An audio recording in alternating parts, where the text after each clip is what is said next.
Welcome! Today we're going to clear the document jam error on your Brother machine. This video will cover multiple models and operating systems. Even though your machine may not match the model on the screen, the overall process will be the same. Open the scanner cover.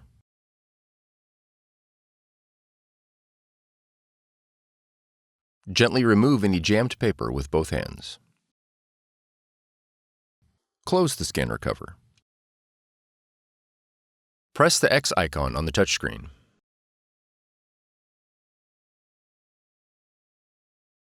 For more tutorials, FAQs, and videos, visit us at www.brother-usa.com. If you found this video helpful, be sure to subscribe. Thank you for choosing Brother.